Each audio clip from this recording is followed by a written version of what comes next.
വലത് ഭാഗത്തേക്ക് തുപ്പരുത്, മുൻഭാഗത്തേക്ക് തുപ്പരുത്. തുപ്പുകയാണെങ്കിൽ മുന്നിലേക്ക് തുപ്പരുത്, വലതുഭാഗത്തേക്ക് തുപ്പരുത്, ഇടതുഭാഗത്തേക്കേ തുപ്പാവൂ. അങ്ങനെ നടന്നു പോകുമ്പോൾ ഇടതുഭാഗത്ത് കുറെ മനുഷ്യന്മാരുണ്ട്, അവരെ മേലേക്കാവൂലേ? തുപ്പാന് മുന്നിലേക്കേ സൗകര്യമുള്ളൂ, വലതുഭാഗത്തേക്കേ സൗകര്യമുള്ളൂ, ഇടതുഭാഗത്ത് ആളുകളുണ്ട്. അങ്ങനെ നീ കുടുങ്ങി വന്നാൽ, തുപ്പേണ്ടി വന്നാൽ ഒന്ന് ചരിച്ച് തുപ്പിയിട്ടല്ലാതെ നേരെ മുൻഭാഗത്തേക്കും വലത്തോട്ടും തുപ്പരുത്. എന്ന് മാത്രമല്ല, ഖിബലന്റെ ഭാഗത്തേക്ക് തുപ്പരുത്. നബിയുനാ റസൂലുള്ളാഹി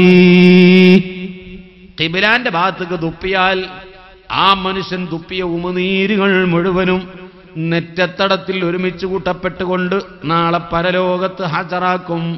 ബഹുമാനപ്പെട്ട റസൂലുള്ളാഹി തങ്ങൾ പറയുന്നു, ഖിബലന്റെ ഭാഗത്തേക്ക് തുപ്പിയ മനുഷ്യന്റെ ഉമിനീര് മുഴുവനും അവന്റെ നെറ്റത്തടത്തിൽ ഒരുമിച്ച് കൂട്ടപ്പെട്ടുകൊണ്ട് പരലോകത്ത് കൊണ്ടുവരും.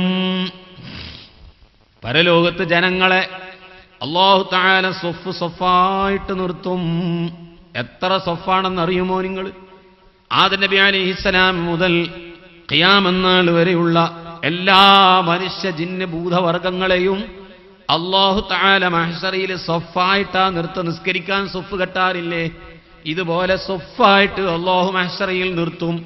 എത്ര സൊഫാണ് മഹ്ശറിലെ ജനങ്ങള്? 120 സൊഫാണ്. അല്ലാഹുവിന്റെ റസൂൽ പറയുന്നു, മഹ്ശറിലെ ജനങ്ങളെ നിർത്തുന്നത് 120 സൊഫാണ്. ഇതില് 3 സൊഫ് മാത്രമാണ് സ്വർഗത്തിലേക്കുള്ളത്, 117 സൊഫും നരകത്തിലേക്കാണ്. നബിയുനാ റസൂലുള്ളാഹി ആ 3 സൊഫിലും അല്ലാഹു നമ്മളെ കയറ്റി തരുമാറാവട്ടെ. ഈ ഖിബലന്റെ ഭാഗത്തേക്ക് തുപ്പിയ മനുഷ്യൻ, അബൂദാവൂദ് റിപ്പോർട്ട് ചെയ്ത ഹദീസായത്, അബൂദാവൂദിൽ കാണാം.